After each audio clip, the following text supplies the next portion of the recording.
watching HuffPost Live. I'm Ricky Camilleri. This week, Rolling Stone revealed the cover of their upcoming issue that features an in-depth cover story about alleged Boston Marathon bomber Dzhokhar Tsarnaev. Let's look at it. People have taken to Twitter to announce their boycott of the magazine, and even some of the largest newsstands in the country have said they will not be selling this particular issue. Is the cover an exploitative attempt at selling magazines, or is it a true visual representation of boyhood innocence corrupted by extremism and violence? Joining us to discuss, we have Katie Warren, a contributing writer for Total Frat Move, Hari Stephen Kumar, sorry Hari, that's the third time I've done that in our segments, a graduate student at UMass Amherst, Eric Wemple, an opinion blogger with the Washington Post, Leah Shafer, assistant professor of media and society at Hobart William Smith Colleges, and Kara Sassoon, a journalist in Watertown, Massachusetts. Katie, I want to start with you. You wrote a piece for Total Frat Move. You're offended by the Rolling Stone cover. You think it is offensive. Tell me why. Well, first of all, I thought that the article was in poor taste for just to even to profile him at all. If they had to go about it, I think that there's a way to report the news and to be a journalist without creating a celebrity out of the suspect. I think from the get-go with the cover story, he really looks like a celebrity. He looks like a rock star that you may find on the cover of any other week's Rolling Stone. Well, he's been compared to... Sorry to push back right away, but Katie, right up on my computer right now, I have the New York Times, which had the photo as well on their front page. What to you is different about that than having it on the cover of Rolling Stone? I think the way that they're profiling him, he was described as charming as a kid, someone with a bright future. I think that, but they're victimizing him, and he's a terrorist, and they shouldn't be. It's true. He was a child. Eric, I love your enthusiasm. Let me get to you in a second. Let's let Katie finish talking here. Katie, go ahead. He is a young man.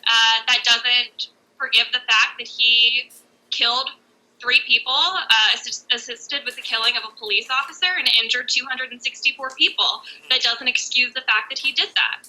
I just out of curiosity, when there's a high-profile serial killer of some kind, something like Jeffrey Dahmer in the 90s, they would make the front page of a Rolling Stone, of a news magazine. Charles Manson was on the cover of Rolling Stone in the late 60s, early 70s, and that's so fascinating because he was responsible for people's deaths, but he was also affiliated with a very Hollywood rock and roll movement. Would you say that is offensive, and that this is an offense in a long line of Rolling Stone exploitations, or is this different than those because of Boston and the sort of the attack on America aspect of Dzhokhar?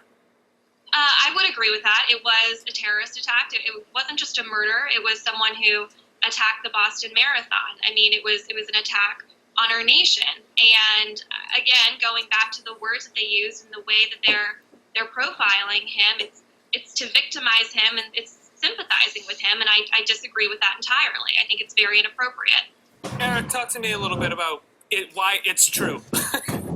Well, I mean, the reporting that the Washington Post has done, the reporting that the New York Times has done, the reporting the Boston Globe has done, now the reporting that the Rolling Stone has done, confirms basically that this fellow was charming. He clearly is a good-looking fellow. That's unfortunate. Look, I wish that all terrorists looked like Manuel Noriega, but that just doesn't happen to be the case. And so when you put a photograph of this fellow up there, it just so happens he had a face that some people think is cute and charming. That's the truth. We can't mess with that. We can't alter that. I mean, we could put horns on the guy. That might satisfy all these people who are upset about a perfect act of journalism.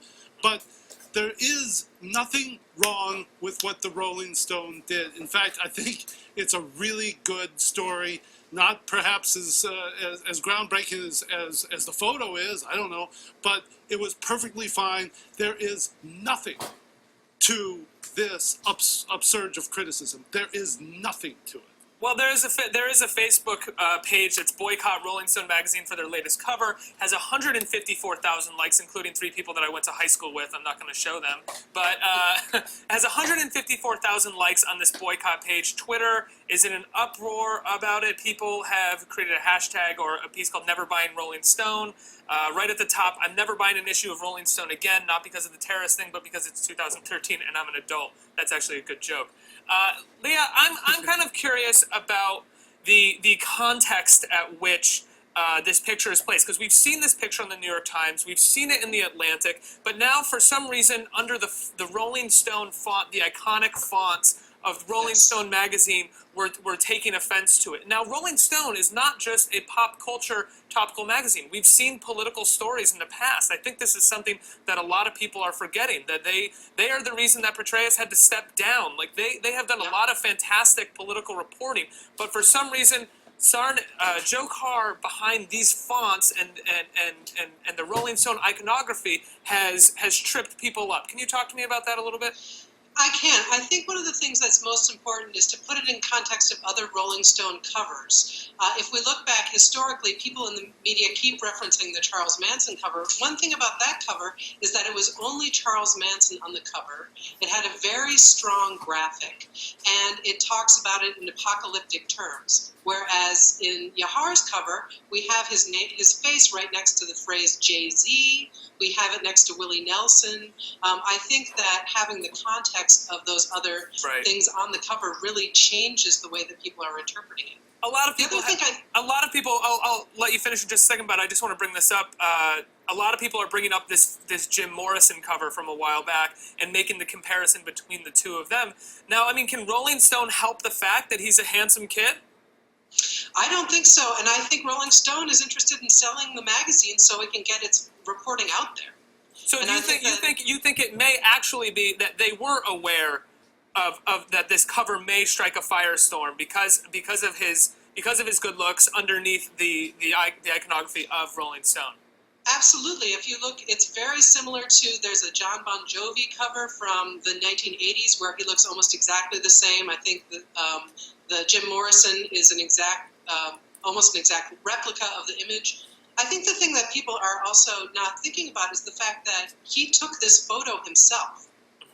And to my mind, one of the things that's most interesting about it is the way that it demonstrates the way that new media and social media have changed the landscape in which we interpret these images. And that the scale of something that's maybe a tiny photo on Twitter can get blown up and put on the cover of Rolling Stone and make a profound impact. That's a fantastic point, because we're looking at a Jim Morrison photo, and that Morrison photo was probably taken by one of the greatest photographers of that time, this one as well as the other photo that we were looking at.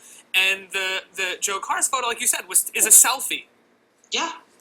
And it's causing such a firestorm at the moment. Hari, you have a bit of a different take on this, and as to why you sort of criticize why people are reacting this way, and it has less to do with the sort of glorification of an alleged terrorist and more to do with sort of almost racial profiling. Could you tell me about this? Yeah, because one of the things that it seems like a lot of people are having trouble with this picture is that it makes Johar seem like a normal, average American kid, and that's terminology that you'll hear a lot. Because he looks possibly good-looking, like a rock star, etc. And that's a kind of privilege that people don't want to give to someone whom they want desperately to be seen depicted as a monster, as a criminal, as a terrorist. As you know, you and I talked about this a few months ago when a different magazine cover caricatured the Sarnayer brothers and made them look like stereotypical Arabs, right? And people were mostly okay with that. People were much less upset about that than they are this. Right, and so, for example, this morning on Morning Joe Scarborough says this. He's one of the things he's upset about this is that he feels like Rolling Stone took somebody who is our enemy and made that person seem like our next door neighbor. And now, if you start to unpack some of those assumptions, right? What gets to be seen as normal? What gets to be seen as average American kid? What gets to be seen as our neighbor? We just had Trayvon Martin. By all accounts, normal, average American kid, possibly good-looking too. Definitely Zimmerman's neighbor. Right? But the defense used Trayvon's shirtless pic, something that has a very similar aesthetic as Johar's cover image here, to make him seem very threatening. And that was very persuasive. So this cover image on Rolling Stone is disturbing to people because it makes us question our assumptions about white privilege, what we take to be normal, and why we so desperately want to see white male offenders as somehow abnormal. But the problem is that we don't have in our culture a good vocabulary to discuss this reasonably. Leah, I want you to respond to that in terms of the critiquing the image itself and white privilege's response to that. Well, I think one of the things that's most notable about the image to me is the fact that he's wearing an Armani Exchange t-shirt and the way that he gets sort of branded as being a part of the culture. And I think that's why the fact that it says Rolling Stone at the top of the image is so relevant. And I think that exactly what Hari's saying is correct, that we need to think about him precisely in the context of someone who was a, quote, popular, promising student and part of American culture. And why is it that those people are becoming radicalized? It may have less to do with his race or his ethnic background or the fact that he was an immigrant, but the fact that he is, someone in the article calls him a pillow soft kid. A pillow soft kid. What exactly? Can you define a pillow soft kid for me? Well, that was in the Rolling Stone article, and I think that it plays on the sort of vulnerability and childlikeness that we see in the portrait that he took of himself. So I think Rolling Stone thought, well, this is a perfect juxtaposition when we're going to call him a monster and show him this image, show an image of him where he looks like a child. Now, a lot of people are coming out and saying that, I have something on Facebook right here that I found. A lot of people are saying that the Rolling Stone should be focusing on the victims, on the heroes of the situation, or at least have them on the cover and not Joe Carr.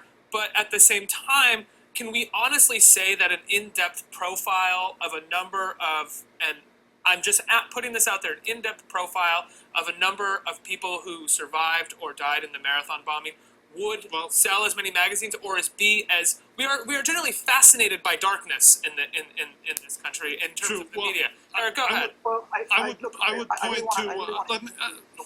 would point to. Oh, I'm sorry, Hari. I'm sorry. I want to let Hari respond to that for a second because he's gonna clear me up. Thank you, Hari.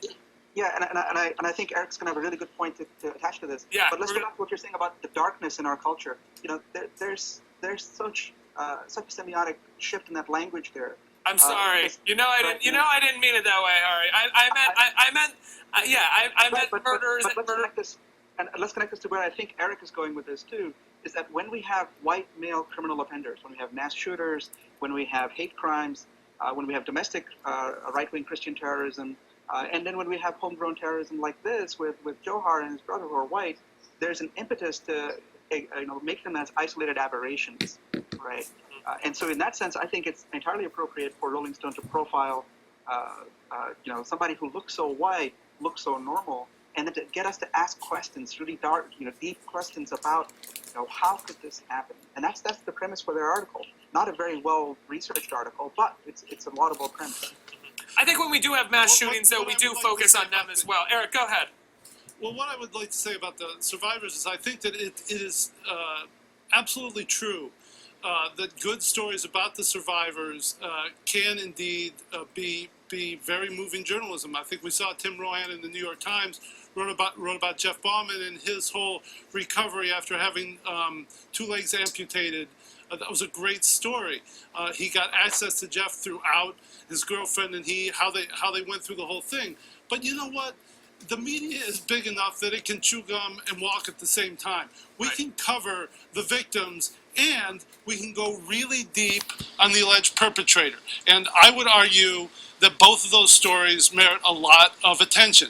It just so happens that, with respect to access, with respect to the mystery of what happened to Johar or Dzhokhar, however you want to pronounce it, that's a little tougher a story to access because, his friends, some of them peeled away. There's a fair amount of mystery as to his his radicalization. And so that's a tougher story to do. It may take more resources. It took 2 months for the Rolling Stone to roll this one out. And a lot of people are expressing a certain amount of disappointment that the reporting didn't match at least the controversy of the cover. But yes, there are important stories to be done about survivors. What sort of bums me out about this whole thing is like Thomas Menino saying, you could have focused on the survivors. And it's like all these other people want to play editor for Rolling Stone. Right. You have millions of people now who are vying to be art director of the Rolling Stone saying, I would have chosen this photograph, I would have chosen this photograph. I guarantee you all of them would have been fired after the first week after their Rolling Stone did not jump one edition off the newsstand. I want to pull up this is all great that everybody can be journalists and everybody can be art directors. But there's a skill to doing it. I completely agree. I want to pull up a comment right now from LM Walker02. Any PR is good PR, right? Look at how many people are talking about it. For every person boycotting the magazine, 2 will go out and buy it. That normally wouldn't have happened but it is now due to the uproar. I'm rephrasing their comment a little bit because it didn't make that much sense.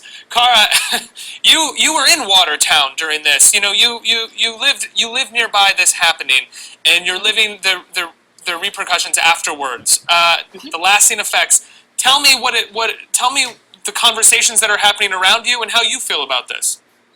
It's interesting because our family knows many of the families who have been directly impacted. We have been following their stories and keeping in touch with them, and I understand their outrage. I understand that they were immediately affected by it. My husband and I are both journalists, and so we are looking at it in a journalistic way. And so while we can understand the outrage and we can understand how upset the victims would be, we also look at it in terms of the ethics of it and the journalistic credibility of it. So it's a very interesting conversation when my husband and I talk about it. And to be perfectly honest, because of some of my views, I haven't talked about it very much with others around me because I am in Boston. It is still very fresh in all of our minds. It's still very fresh, and seeing some of the photos and hearing some of the comments and seeing the video again. I mean, we had tactical team members in our garage, so it's still very fresh. So I haven't really talked a lot about it with those immediately around me, but I do appreciate this conversation because I think that it's an important one to have on a journalistic level. Yeah. I think that there are many people who are commenting on this who don't have necessarily look at it in a broader landscape. And perhaps if they took a step back and realized that they're also the same ones who watched the helicopter as it chased Aaron Hernandez down as he drove from Foxborough to Boston, perhaps they would understand that they also too feed into this. I want to pull up a comment right now from Speaking, saying, Americans love their stereotypes and caricatures. What Rolling Stone did to anger them is to present a terrorist in a way that challenges their simplistic worldview. How dare he not have fangs and boils and oozing pus? I didn't know that. I didn't know that devils had oozing pus. How dare he look human? Above all else, Americans fear complexity. Hari, I think that goes back to something that you were saying as well as you, Eric, and we even have someone here saying, Hari, you hit the nail on the head. Had we been brown-skinned, there would not be the outrage. Katie, I'm curious. You're kind of the one person in the segment, and we're definitely not all jumping up on you, but I'm wondering if this conversation is challenging your view of the magazine, or if you still stand firm that this was a exploitational cash grab on the part of Rolling Stone. No, I stand very firm in my beliefs. I think it was very inappropriate for them to do it. I mean, I understand and I respect everyone else's opinions, but I definitely stand firm in my own opinion. I think that there's a way to report the facts and to be journalistic without victimizing a terrorist, and I think that is exactly what they've done here, and I highly disagree with it. I think one of the valuable things... Katie, you set them off. Leah, go ahead. I think one of the valuable things that comes out of this cover is the fact that we're precisely having this conversation. And I think that the American people don't dislike complexity. I think that this shows that people are actually diving in and talking about the ethics of representation. And obviously, this is an issue for Johar, who was very invested in Twitter, and the article delves into these issues. And we need to have public conversations about the way that this affects our cultural moment. And if I can continue that too, Please. I completely agree. I mean, and these conversations are so consequential. We so urgently need to have these conversations, not just about terrorism, but about racism, about violence, about masculinity in general, because currently our vocabulary is a little too simplistic. We do tend to think of things in very sort of good versus evil, light versus dark kind of ways. And what this cover image does is hopefully, I mean, yeah, there's a lot of outrage. And look, I get it too. I lived in Boston for a lot of my life, and I live close to Boston now, and my heart went out during all that time. But one of the opportunities we have here is to take some of these emotions and channel them for some productive conversations. You know, if we were able to do that, for example, with things like Trayvon Martin's case, you know, how is it that when we're trying to make this more complex when it comes to Johar, but when it comes to young black males, there's such a simple narrative of, well, that they're always up to no good. You know, so there's a consequential nature here. By having some of these complex conversations, hopefully we can start to make some change in the future. Echoing that, Eric, I want to come to you in just a second. Echoing that and sort of contradicting what Katie was saying earlier a little bit. Natty Morgan in our comment well says making him a monster also deflects from the conversation around his motivations. Eric, go ahead. No, I would just like to ask Katie, how would you have packaged this story? Would you have commissioned it to begin with? What sort of art would you have paired it with? And how would you have promoted it? Or was it just wrong for Rolling Stone to express a journalistic interest in the background of a really serious alleged terrorist? I don't want to attack Katie here. Katie, you can answer those questions. No, I'm happy to answer it. Okay, go ahead. Well, like I said, I disagree with the fact that it was commissioned by Rolling Stone in the first place. If they had to do it, I think they could have gone about it entirely different. And yes, I would have picked a different image. I understand it was I'm not saying that he needs to look evil or needs to look like a terrorist. I'm saying that it's clearly been photoshopped or edited. It looks like a celebrity, and I think it's wrong. And in their statement about it, they said that they chose that because he's young, their audience is young, and I think that it's wrong to relate the audience to him. It's saying, look at him, he's just like you, and it is not the image that we need to send across. Because but isn't that true, Katie? Isn't that the point, that he's young, he's just like you, this is where he went off course, this is how people go off course, this is the problem. We are creating celebrities out of these monsters, and we're encouraging people like them that if you do this, you get your 15 minutes of fame. And How it's many wrong. people who have ever either shot up a movie theater or set off a bomb at a marathon said, oh, it's because I saw a cover of a magazine? I'm not saying that. I'm saying that we are No, perpetuating. that's actually what you just said. We're creating. We're making him famous. We created a celebrity out of him. But that's what you just said. You said that people are going to see this and think that they can end up on the cover of Rolling Stone That is not because of what I he said. did. That is not what I said. I said that we are creating. We're creating. I'm gonna pull up a comment. Guys, I'm gonna pull up a comment really fast from Boring File Clerk, but a good comment, Boring File Clerk. I doubt that Rolling Stone would give Zimmerman the same treatment. I mean, to be honest, I would assume that they would give Trayvon the treatment because he is young, and Zimmerman is not the sort of iconic face of that trial right now, of that situation. Eric, you're getting ready to say something. I want to let you go. Oh, I'll let the other people, do the beatdown. Kara, go ahead. No, I was curious because that's what I had heard.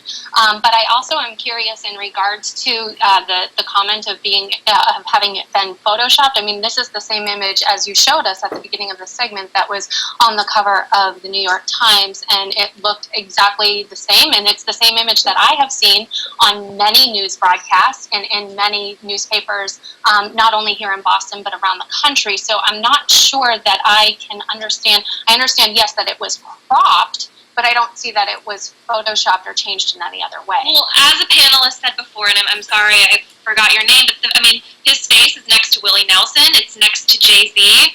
He's surrounded by pop culture, right. And it is very different than covers that they've used in the past of dangerous people. Willie Nelson. I think that's the issue, though. I just want to say, Willie Nelson is not wildly appealing to the young here. All right, well, And there's Jay-Z. also an article about climate change. Yes. Yeah. Rolling Stone does fantastic. Does absolutely fantastic reporting. I'm curious. I want to go back to this George Zimmerman thing. If there was a picture of George Zimmerman on the front of Rolling Stone, and maybe it was the picture of him with the cut going down his nose after he was arrested, and it said "Stand your ground" in quotes. Right. How would we feel about that? So let's go to some aesthetics here. When you have white male offenders and the way they often get depicted, right? So if you take a look at pictures of Adam Lanza, or if you take a look at pictures of Jared Loughner, care is taken to ensure that those pictures are like mugshots, or where Adam Lanza has like this bug-eyed face where he looks abnormal, he looks weird, right? So the hypothetical scenario is, would Rolling Stone put an image of, I think somebody on Twitter told me, a hot, studly-looking George Zimmerman, and that's a disgusting aesthetic for me to imagine. But that might be an interesting intervention if it were accompanying an article that said something like, how did a nice, friendly white guy become a raving killer? Now, Now, guarantee that kind of article is not going to get written, right? But that might be, a need for that kind of questioning. Why is it that these kinds of stereotypes about young black males elicit that kind of suspicion, that kind of profiling, and that kind of killing response in a way that seems justified by law? I would also add, Yeah. if I could, Yes, of course. that one of the things that I think, to respond to Katie, is that we live in a world in which there are terrorists next to Jay-Z and next to Willie Nelson, and people really need to be able to interpret and look at these images together and see how they work together in our culture. I think that's a fabulous point. Eric, give me a last word here, and then I want to pull up Rolling Stone's statement and close this out. Yeah, I just don't see any. We have journalism in this world. Someone allegedly did a massive act of terrorism. We need to know as much about that person as possible. When we put together a story, we need something, an adjacency, an artistic adjacency. They chose this one. It's perfectly fine. It's not altered as far as I can say. That is journalism, and I think Americans need to understand journalism. Katie, I have to close out. Give me a quick response to that, and then I have to get out of here. Well, I mean, like I said before, there are ways to report stories. There are ways to report the facts without sympathizing with them, without creating celebrities out of them. I don't think he belongs on the cover of Rolling Stone. I don't think they should have done it in the first place. And I mean, like I said, there are ways to go about it. It was inappropriate. The words that they used, the language, the pop culture references, it's all wrong, and I think it creates a very dangerous path. It's interesting that you have that opinion. Guys, thank you so much for joining me. I have to say, unfortunately, Katie, I'm on the other side of this, personally. I can tell. I think it's a good piece of journalism, and I think it's a really provocative cover, simply because of the iconography of Rolling Stone all around it, but I think it's a very fascinating, provocative cover. I want to pull up what Rolling Stone has said in regards to the outrage. They're saying, our hearts go out to the victims of the Boston Marathon bombing, and our thoughts are always with them and their families.